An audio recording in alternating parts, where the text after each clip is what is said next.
এটাকে যদি বাংলাদেশের আগে ইস্ট পাকিস্তান বলি এবং তার আগে যদি ব্রিটিশ পিরিয়ড বলি, এই তিনটি ফেজে বাংলাদেশে এগ্রিকালচার বা এগ্রিকালচার এক্সটেনশনটা কিভাবে আসলো, ডেভেলপ হলো, সেটা নিয়ে আজকে একটু আলোচনা করব। খুব বেশি শেখার কিছু নেই, শুধু একটু জানা যে কখন কি ঘটনা ঘটেছিল আর কি। হ্যাঁ, তো তোমরা মনে হয় আমার স্ক্রিনটা দেখতে পাচ্ছ নাকি? জি স্যার। জি স্যার। দেখতে পাচ্ছ যে growth and development of agricultural extension in Bangladesh, এবং এটাই আজকে আমার তোমাদের সাথে লাস্ট ক্লাস হবে এবং খুব তাড়াতাড়ি শেষ হয়ে যাবে, সমস্যা নেই। আচ্ছা, তার আগে একটু কথা বলে নিই। তোমরা যে 4 সেকশনের 4 জন সিআর আছো, আমি সম্ভবত সিএম কে চিনি এবং আরো 3 জন আছো। তোমরা একটু কষ্ট করে যে কারো মেল থেকে আমাকে একটা মেল দিবা 4 জনের ইমেল অ্যাড্রেস দিয়ে। তো আমি যাতে করে ওই ইমেল অ্যাড্রেসে তোমাদের যে ক্লাস নোটস গুলো আছে সেগুলো পাঠিয়ে দেবো। স্যার 4 জনই কি মেল দিতে হবে নাকি একজন দিলেই হবে? 4 জনের ইমেলটা একসাথে করে দিলেই হবে। আচ্ছা ঠিক আছে। হ্যাঁ, ঠিক আছে, ওকে। তো আমরা ক্লাসে যাই। তার আগে ক্লাসে যাওয়ার আগে গতকালকে আমরা কোন কোন টপিকগুলো একটু পড়েছিলাম মনে আছে তোমাদের?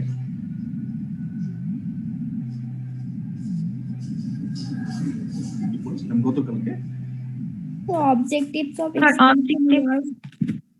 scope of agriculture extension. Objective of extension পড়েছিলাম, দেন আমরা পড়েছিলাম scope of extension, আর আরেকটা পড়েছিলাম agriculture extension service in Bangladesh. বাংলাদেশের এক্সটেনশন সার্ভিসটা হচ্ছে সেটা কারা কারা দেয় এবং কিভাবে দেয় সেই সম্পর্কে একটু ওভারভিউ আমরা নিয়েছি গতকালকে। তো ওভারঅল অবজেক্টিভ, তুমি যে কোনো একজন একটু বলো যে আসলে এক্সটেনশনের আলটিমেট অবজেক্টিভটা কি, ওভারঅল বা জেনারেল বা ফান্ডামেন্টাল অবজেক্টিভটা যদি বলি, তোমাদের মনে আছে কিনা? আমরা কি করতে চাই আসলে?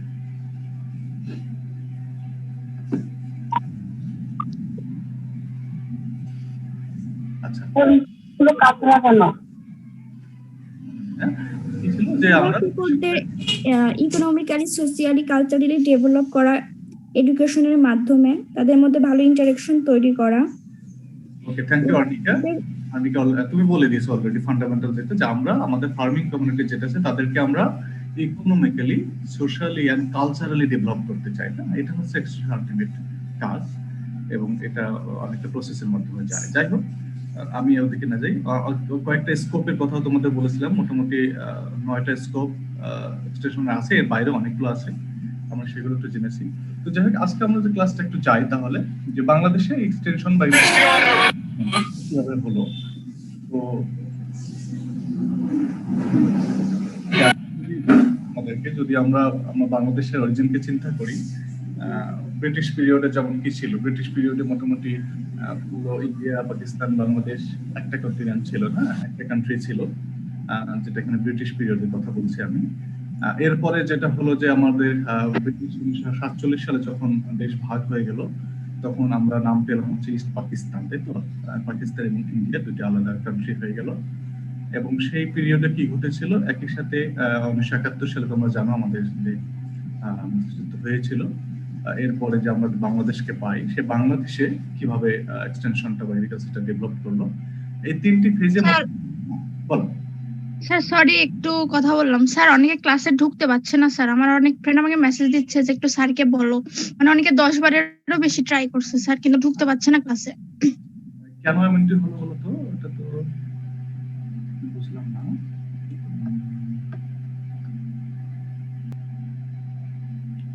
আচ্ছা, ওকে। সো আমি যেটা বলছিলাম আর কি, যে তিনটি ফেজে আমরা যদি চিন্তা করি, ব্রিটিশ পিরিয়ড, পাকিস্তান পিরিয়ড এবং বাংলাদেশ পিরিয়ড, এবং এখানে তো তোমার যে টাইম লাইন যেটা সেটা দেয়া আছে, যেমন ব্রিটিশ পিরিয়ড যে যখন তখন যেটা হয়েছিল আর কি, যে এগ্রিকালচারাল ডেভেলপমেন্ট বলো বা এক্সটেনশন ডেভেলপমেন্ট বলো, সেটা ইনিশিয়াল স্টেজে বেসিক্যালি চিন্তা করা যায়।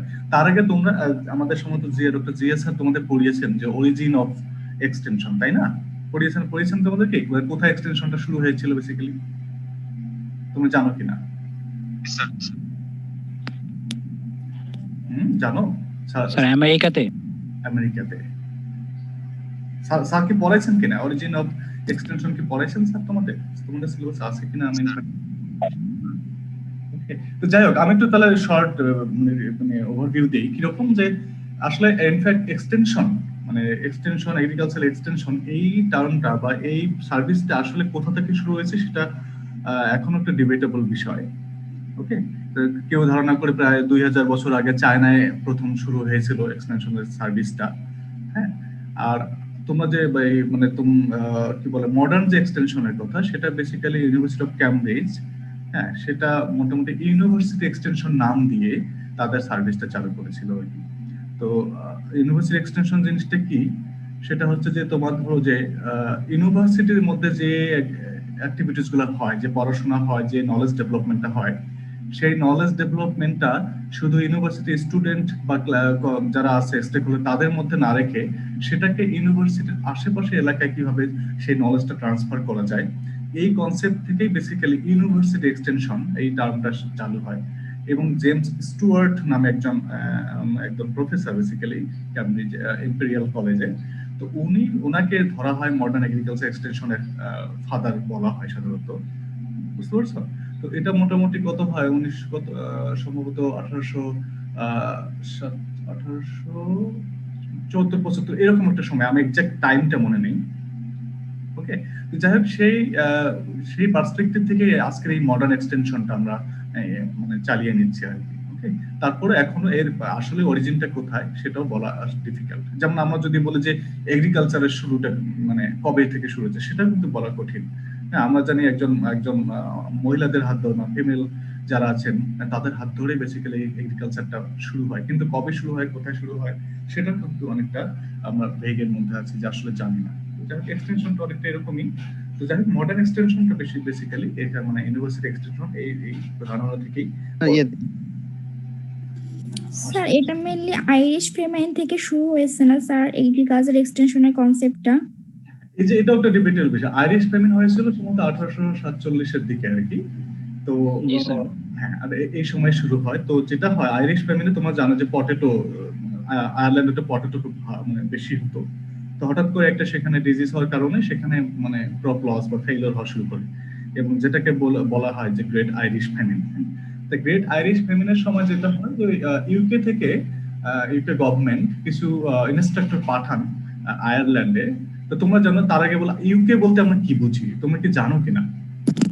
United kingdom. ইউনাইটেড কিংডম কাকে বলবো? যুক্তরাজ্য, ইংল্যান্ডকে। ইয়েস, ইংল্যান্ড, আয়ারল্যান্ড, তারপর ওয়েলস, স্কটল্যান্ড আর ওয়েলস, রাইট। এই চারটা। আমরা কিন্তু ইভেন কিছুদিন আগে আমারও কনফিউশন ছিল যে ইউকে বলতে শুধু আমরা ইংল্যান্ডকে বোঝাইতাম, কিন্তু আমি মনে করি তোমাদের মধ্যে অনেকেই হয়তো আছো যে ইউকে বলতে শুধু ইংল্যান্ডকে বোঝায়, তা কিন্তু নয়। ইউকে মানে হচ্ছে তোমার চারটা দেশকে একসাথে আমরা বলি ইউকে, ইউনাইটেড কিংডম। আর ইংল্যান্ড ডিফারেন্ট, ইংল্যান্ড এই ইউকে এর মধ্যে একটা কান্ট্রি।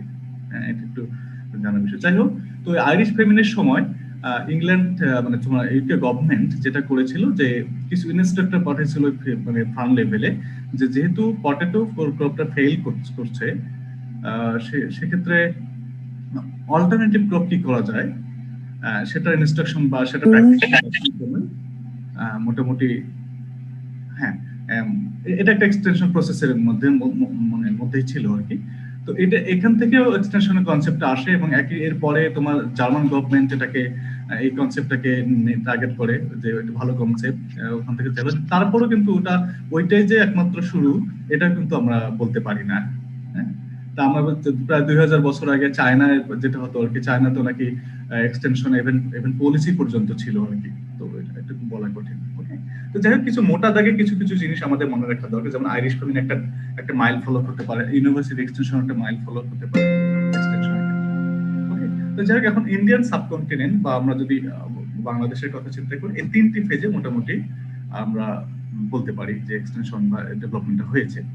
তো ব্রিটিশ পিরিয়ডে ইনিশিয়াল স্টেজ চিন্তা করা যায়। পাকিস্তান পিরিয়ডে আমরা বলি ট্রায়াল এন্ড ইরোর স্টেজ, 1950 থেকে 70 পর্যন্ত। ট্রায়াল এন্ড ইরোর স্টেজ কি, যে সেখানে মানে অনেকটা কি এক্সপেরিমেন্ট করা হয়েছে, যে একটা ডিপার্টমেন্ট তৈরি করা হয়েছে, সেই ডিপার্টমেন্টের সাথে আর কিছু ডিপার্টমেন্ট অ্যাড করা হয়েছে। পরবর্তীতে দেখা যাচ্ছে যে না, একসাথে রাখলে কাজের পরিধি খুব বেড়ে যাওয়াতে মিসম্যানেজমেন্ট হয়ে যাচ্ছে। তখন কি হচ্ছে, সেটাকে আমরা ফ্র্যাগমেন্ট করে দিচ্ছি, ডিপার্টমেন্ট গুলোকে আলাদা করে দিচ্ছি আমরা। হ্যাঁ, এটা হচ্ছে ফ্র্যাগমেন্টেশন স্টেজ। এবং ফাইনালি বাংলাদেশ পিরিয়ড 1971 এর পরে মোটামুটি আমরা বলি যে ইউনিফিকেশন স্টেজ বা এবং স্টাবিলাইজেশন স্টেজ, অর্থাৎ আমরা এক্সটেনশনটাকে একটা ইউনিক ডিপার্টমেন্টে চিন্তা করতে পেরেছি বা ডেভেলপ করতে পেরেছি এবং সেটা একটা স্টেবল ফর্মে। এবং আজকের যে ডিএই কথা আমরা বলি, ডিপার্টমেন্ট অফ এগ্রিকালচার এক্সটেনশন, সেটা কিন্তু বাংলাদেশ পিরিয়ডে হয়েছিল। তো যাই হোক, ব্রিটিশ পিরিয়ডে যদি চিন্তা করি, কিছু কিছু ইম্পর্টেন্ট ইভেন্ট হয়েছিল এবং সেটা ইয়ারটা এবং কে কার সময় হয়েছিল সেটা আমি এখানে দেখিয়েছি। দেখো, যেমন 1820 থেকে শুরু করে অ্যাগ্রো হর্টিকালচার সোসাইটি করেছিলেন উইলিয়াম কেরি। তোমরা হয়তো বা এনাদের নাম শুনে থাকবা। এনারা হচ্ছে ব্রিটিশ বিভিন্ন একটা ধর্মপ্রচারক ছিলেন, তারপরে অনেকে গভর্নর জেনারেল ছিলেন, মানে উইলিয়াম কেরি, লর্ড লরেন্স। তো 1820 সালে এই অ্যাগ্রো হর্টিকালচার সোসাইটি একটা প্রতিষ্ঠা করেন উইলিয়াম কেরি এবং লর্ড লরেন্স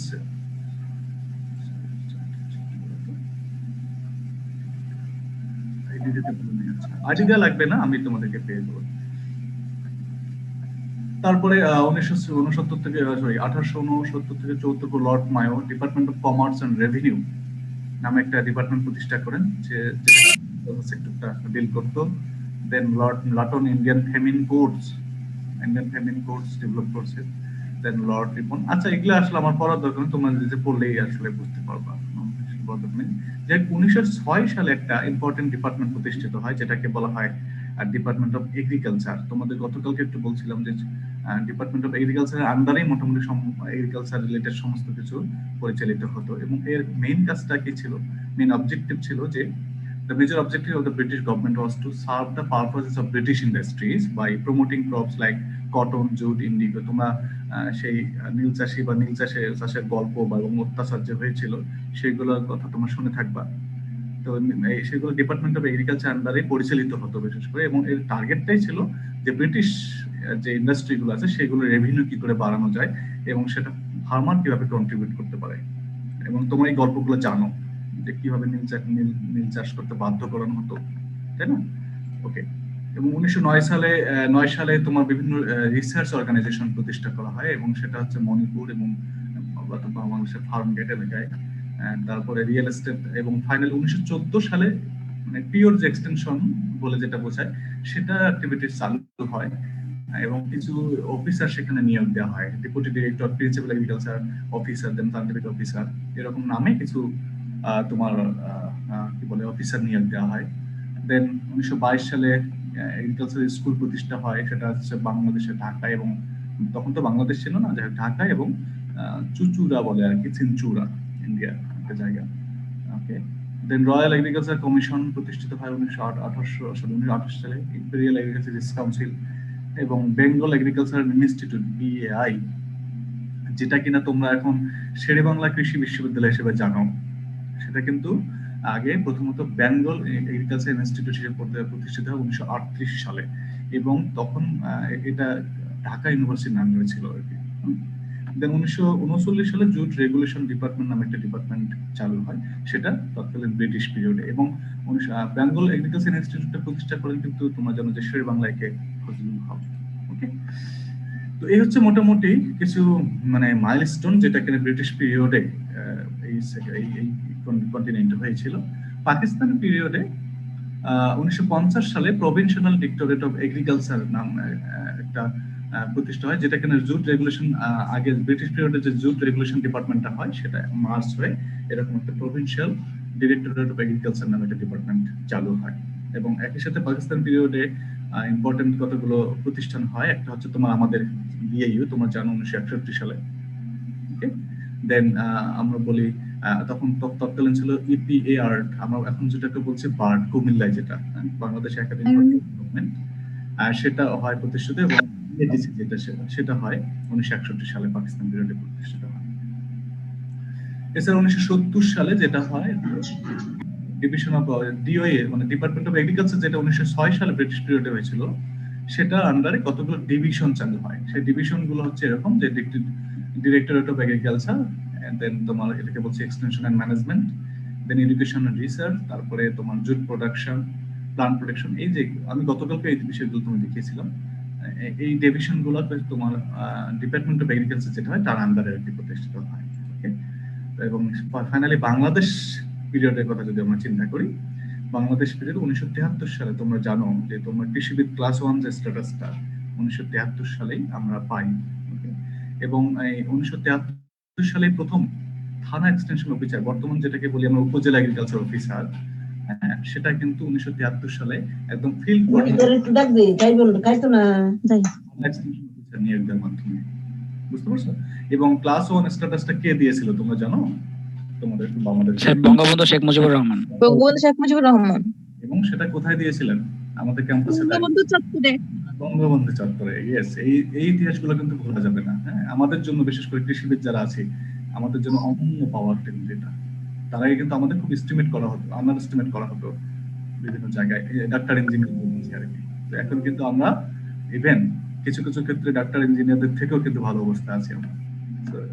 সব জায়গায় নয়, বাট কিছু কিছু ক্ষেত্রে অবশ্যই বলবো আমরা আছি ভালো জায়গায়। তো এই হচ্ছে তোমার বাংলাদেশ পিরিয়ডের কিছু ঘটনা। যাই হোক, ওই যে বললাম যে 6টা ডিপার্টমেন্টকে একসাথে করে ডিএই প্রতিষ্ঠিত হয়েছিল 1982 সালে। হ্যাঁ, তো কি কারণে সেই ডিপার্টমেন্টগুলোকে একসাথে করা হলো? এই যেখানে বলা আছে যে অনেক অর্গানাইজেশনকে ম্যানেজ করা কঠিন, then wastage of man power and monetary resource, overlapping of planning. যেহেতু অনেকগুলো অর্গানাইজেশন আছে, হয়তো বা জুট প্রোডাকশন যেটা সে একটা প্ল্যান করতেছে, তারপরে এগ্রিকালচার যেটা আরেকটা প্রোটেকশন যেটা আরেকটা প্ল্যান করছে, তো দেখা যাচ্ছে যে একটা ওভারল্যাপিং হয়ে যাচ্ছে বা মিস ম্যানেজমেন্ট হয়ে যাচ্ছে, ডিসঅর্গানাইজড হয়ে যাচ্ছে।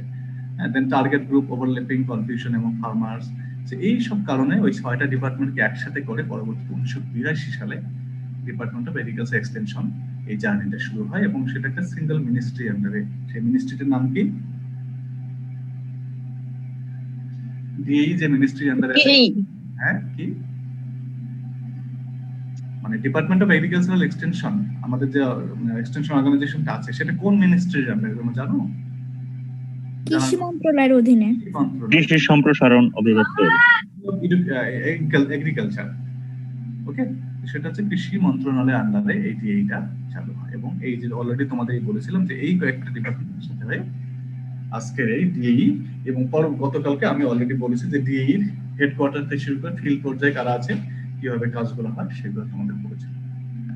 ওকে, তো এই হচ্ছে মোটামুটি যদি একটু শর্টলি আমরা চিন্তা করি যে কিভাবে বাংলাদেশে বা তৎকালীন ব্রিটিশ টাইমে বাংলাদেশ বা পাকিস্তান পিরিয়ডে কিভাবে এগ্রিকালচার ডেভেলপমেন্ট, এগ্রিকালচার এক্সটেনশন ডেভেলপমেন্টটা হলো, সেটা একটা ওভারভিউ তোমাদের দিলাম। ওকে, সো আর কোনো কিছু পড়ানোর নাই, পড়া শেষ।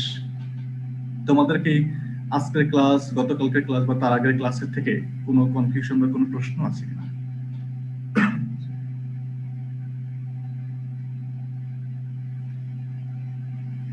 ওকে স্যার, ওকে, স্যার কি শুনতে পাচ্ছেন? আমি শুনতে পাচ্ছি। সুপ্রভাত, বলো।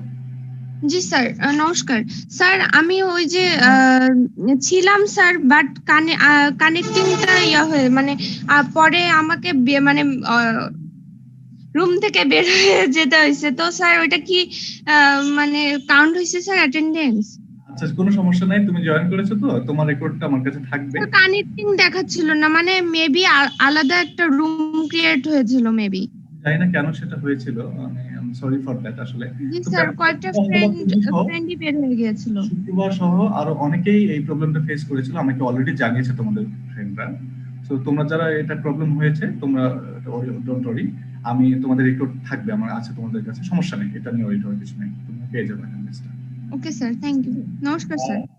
আর আজকের ক্লাসটা খুব বেশি শেখানোর বা এক্সপ্লেনেশনের কিছু নেই, জাস্ট একটু ইতিহাস তো তোমরা এটা স্লাইডটা দেখলে হয়তো বুঝতে পারবা, তো এটা নিয়ে ওয়ারি হওয়ার কিছু নেই। জি স্যার। স্যার আজকে সবাইকে অ্যাটেন্ডেন্স দিয়ে দিন স্যার প্লিজ। আজকে সবাইকে অ্যাটেন্ডেন্স বলতে কতজনকে দিব? যেমন তোমরা বোধহয় 350-র মতো স্টুডেন্ট, কিন্তু রেগুলার ক্লাসগুলো 300-র মতো, তাই না? স্যার 310 320 এরকম 320 এর উপরে হয় বেশিরভাগ স্যার। আমি সবাইকে দিয়ে দিলে কেউ মন খারাপ করবে না স্যার। আচ্ছা শোনো, আমি 2-3টে ক্লাসে আমি দেখেছি তোমাদের অ্যাটেন্ডেন্স যখন দিয়েছো বা জয়েন করেছো এরকম 220 বা 30-এর মতো হয়েছে, কিন্তু আমি যখন পার্টিসিপেন্ট দেখি এরকম 200-300-র মধ্যেই দেখি সব সময়। এবং তোমাদের কেউ দেখেছে 1 মিনিট 2 মিনিট থেকেও চলে গেছে, এরকম একটা ঘটনা ঘটেছে কিন্তু। তো স্যার ওদের হঠাৎ নেট প্রবলেম হয় আর বের হয়ে যায় আবার ঢোকে, মানে অনেকে ঢোকে আবার বের হয়, এরকম সমস্যা সবারই থাকে, কিন্তু আজকে সবচেয়ে বেশি প্রবলেম হয়েছে। আজকে সবচেয়ে বেশি স্যার problem। আজকে স্যার মানে আমরা ছিলাম লিঙ্কও কিন্তু হয়নি জয়েন স্যার। দিতে পারতেছিলাম না। হ্যাঁ, এটুকু আর কি বলার। তো তোমাদের কি কোনো প্রশ্ন নাই বোধহয় নাকি আমি যতগুলো পড়াইছি? না স্যার। স্যার আসছে, কোশ্চেন নাই স্যার। যদি কোনো প্রশ্ন না থাকে তাহলে আহ, তোমাদের জন্য অনেক শুভকামনা রইলো, তোমরা ভালো থাকো। আচ্ছা, নিক্সন নিক্সন, হ্যাঁ বলো।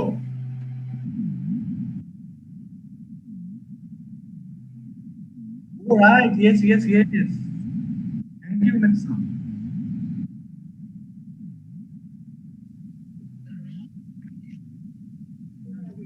স্যার বাংলাদেশে পড়ার কথা, পেয়ে যাওয়ার কথা, আমি জানি না কেন। বাংলাদেশের স্যার আমি একটা পেয়েছি স্যার, বাংলাদেশের একটা। স্যার যাদের ডাউট নেই তারা কি বের হইতে পারবো? সরি, যাদের কোনো কোশ্চেন নেই স্যার তারা কি? আচ্ছা, কে যেন বলছিল যে পেয়েছে বাংলাদেশে, একটু দেখি তো কে পেয়েছে। স্যার আমি। ওকে, মেহনাজ মেহনাজ বলো তো কেমন ছিল তোমার, দেখতে শুনি দেখি। স্যার পাঁচটা ক্লাসিফিকেশন ছিল: landless, marginal, small, medium, big. Landless এর মধ্যে ছিল যারা হচ্ছে 0.49 একরের কম জমি চাষ করে। মার্জিনালে ছিল 0.5 থেকে 1.49 একর জমি চাষ করে। স্মলে ছিল 1.50 থেকে 2.49 একর জমি চাষ করে। মিডিয়ামে ছিল 2.5 থেকে 7.49 একর জমি চাষ করে। আর লার্জে যারা ছিল তারা হচ্ছে 7.5 একরের অধিক জমি চাষ করে তারা। Thank you Mehnaz. আরো একটা ছিল, সেটাতে আবার পেয়েছো। লার্জেরটা স্যার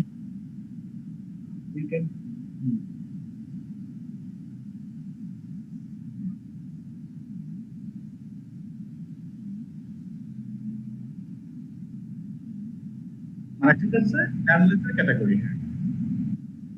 ইয়েস,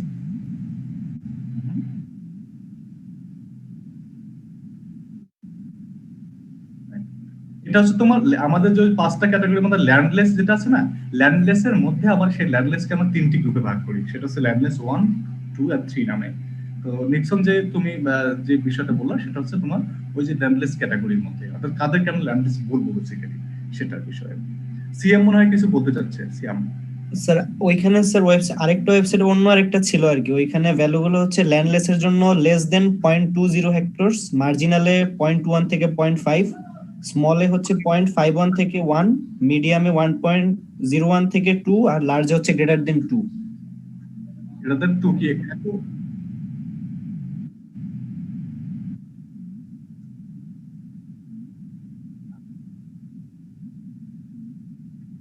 স্যার আমি স্যার আরেকটা পাচ্ছিলাম স্যার, সেটাতে স্যার মানে ভ্যালু গুলো আরো বেশি স্যার। সেখানে স্যার মানে মার্জিনালি বলা আছে লেস দেন 1, স্মলে 1 থেকে 2 হেক্টর, মিডিয়ামে 4 to 10 হেক্টর, লার্জে 10 হেক্টর এন্ড অ্যাবভ।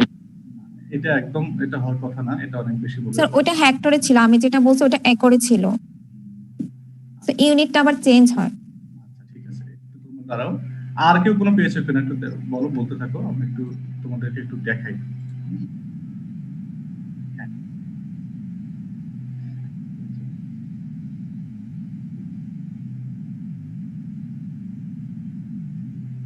আচ্ছা আচ্ছা, আমারটা করে আসছে। একটু ওয়েট করো, আমি তোমাদের তো দেখাই। হ্যাঁ, আমি তোমাদের একদম দেখিয়ে দিই, তোমাদের মনে থাকবে।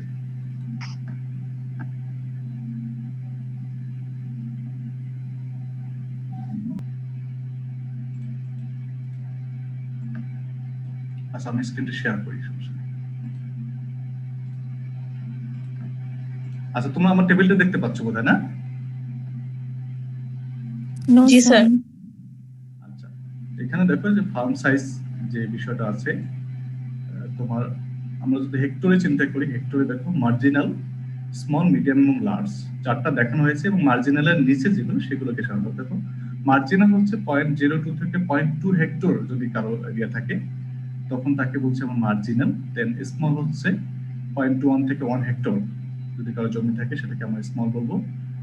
দেন আপ টু 3 হেক্টর যদি কারো থাকে, 1 থেকে আপ টু 3, দেন মিডিয়াম, এবং অ্যাবভ 3 সেটাকে আমরা লার্জ ফার্মার বলি। এবং অ্যাকর্ডিং টু ডিএই এটা বাংলাদেশে আর কি কি বলে তোমার যারা ফার্মার আছে তাদের ক্যাটাগরি, এবং এখানে ল্যান্ডলেস ক্যাটাগরিটা দেয়া নেই। ল্যান্ডলেসটা হচ্ছে তোমার এর থেকে 0.02 থেকে নিচে যদি কারো জমি থাকে বা যদি না থাকে তখন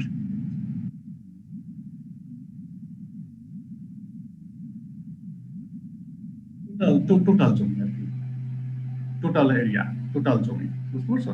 আসলে তুমি ফার্ম বলতে কি বুঝি? ফার্ম বলতে হচ্ছে এগ্রিকালচার ফার্ম বলতে কি বুঝি, যে বসত বাড়ি থেকে শুরু করে তার যতগুলো কালটিভেবল ল্যান্ড আছে সবগুলোকে একসাথে আমরা ফার্ম বলে থাকি। সো এর মধ্যে তোমার বসত বাড়িটাও ইনক্লুডেড। ওকে, আচ্ছা, যাক এইটুকু তোমাদের জানার জন্য ছিল আর কি। তো যাই হোক, তুমি অনেক চেষ্টা করেছো নিয়ে আসার জন্য, এটা একটু মাথায় রেখো। ঠিক আছে, আমার মনে হয় ক্লাস শেষ। হ্যাঁ, ক্লাস শেষ। তোমরা ভালো থাকো।